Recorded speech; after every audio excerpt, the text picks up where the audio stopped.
Namaskaram to all. Welcome to Clyde Samvada brought to you by the Hindu Temple of Scotland. We have Parvathy ji with us again today. If you have listened to her previous episode, which was on the dance form of Kathak, today we are moving south. Kathak was a dance form for the north of India, while today we are moving south and discussing about Kalaripayattu.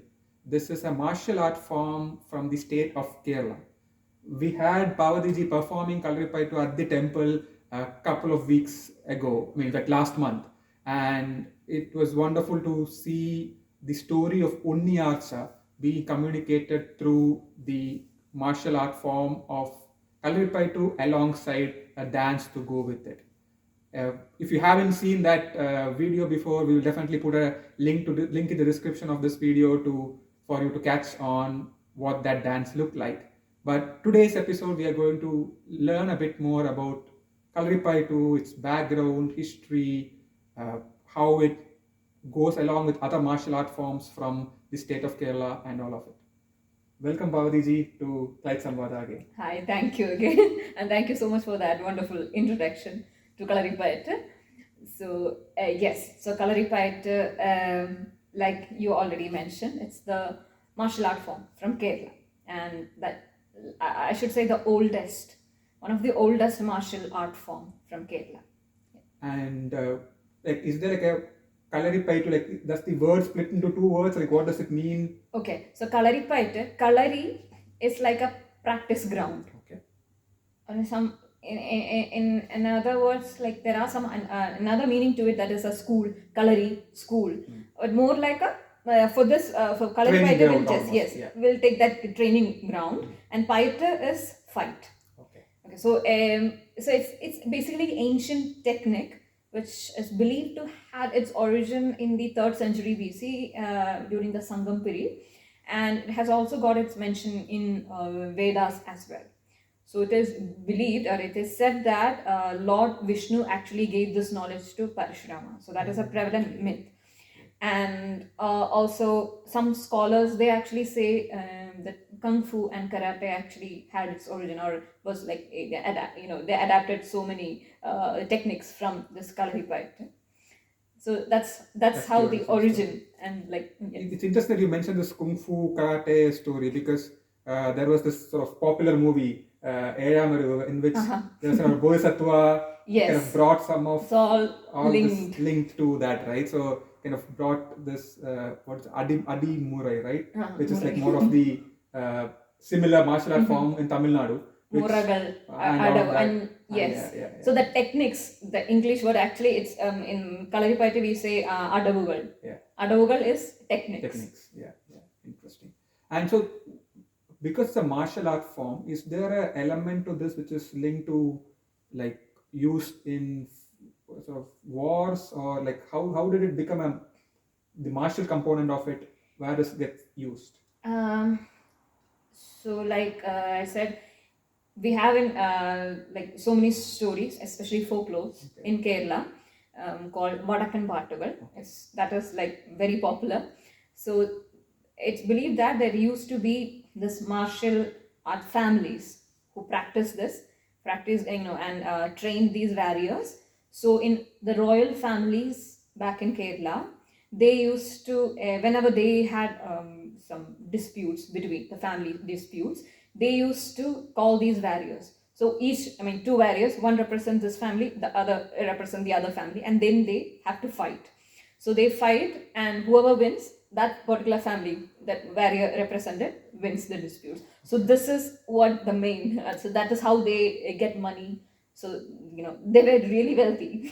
And yes, and also the most famous Puduramveed family, it's a martial family, Kalaripayattu family, and then we have Tacholi, Chegavar, and all that Taravada, Tacholi, Taravada. So these are all like the martial art family in Vadakkan Pattugal. They are actually folklores believed to have existed during that time, very ancient time.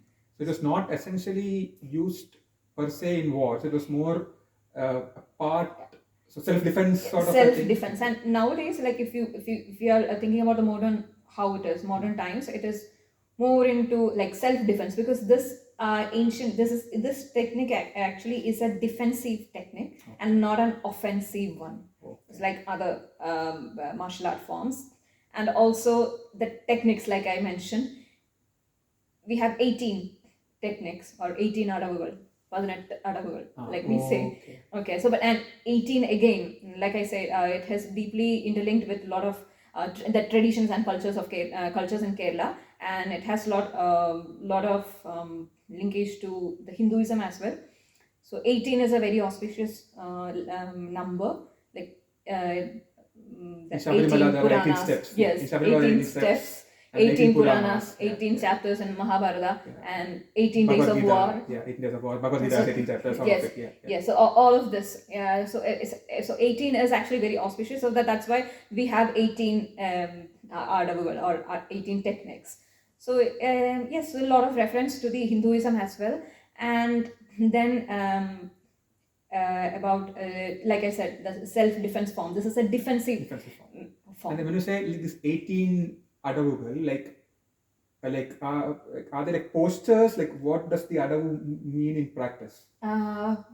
It's like all the there are different forms. This is like a comprehensive form. Like it involves flexibility, strength, speed, and then combat skills. So how it starts, like it starts with oil massage. Then it starts with basic exercise, which is called meitari.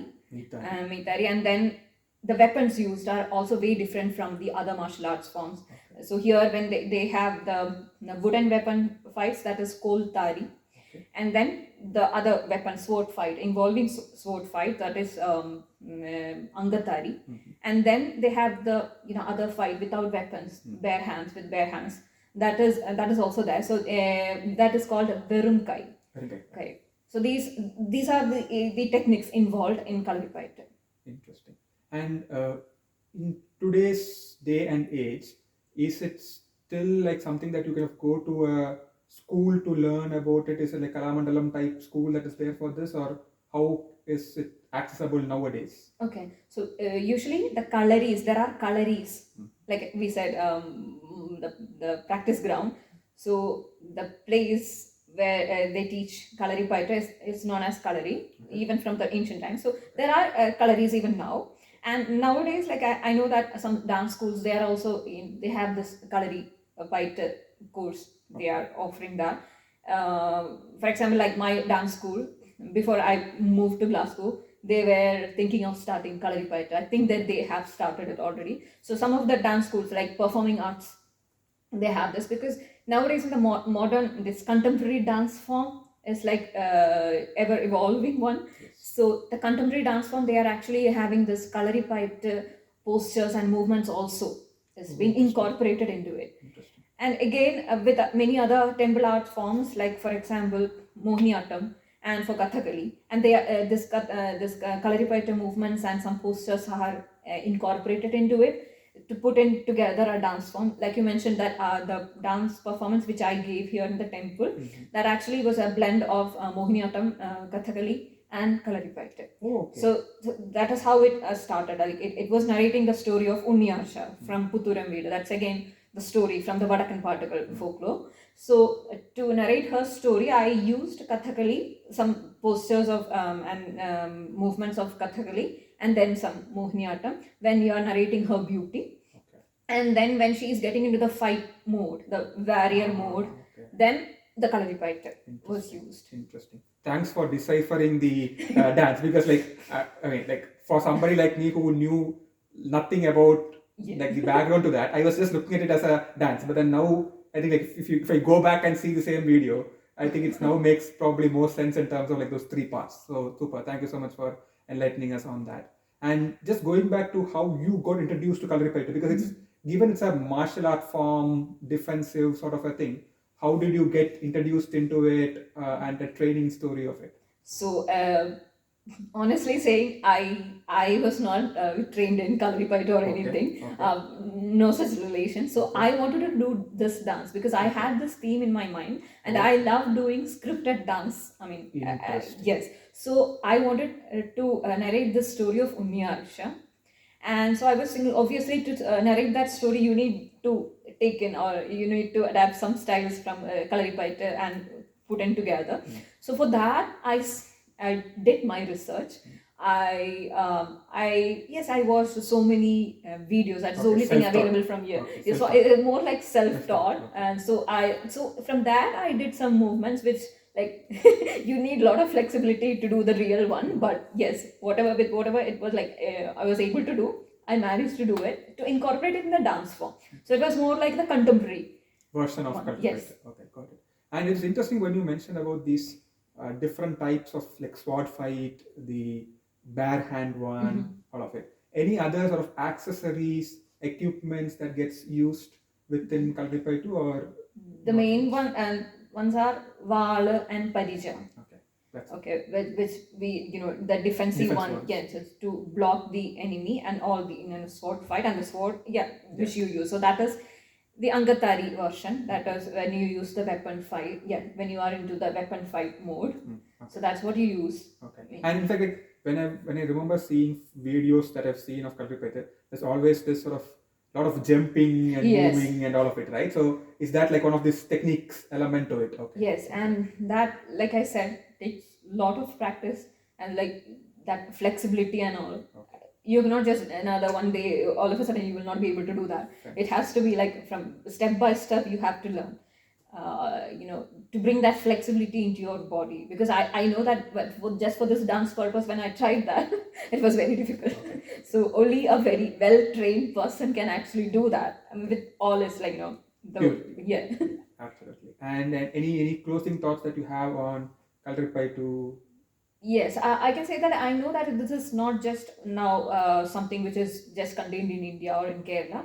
It is, people are learning it worldwide. It has become global now.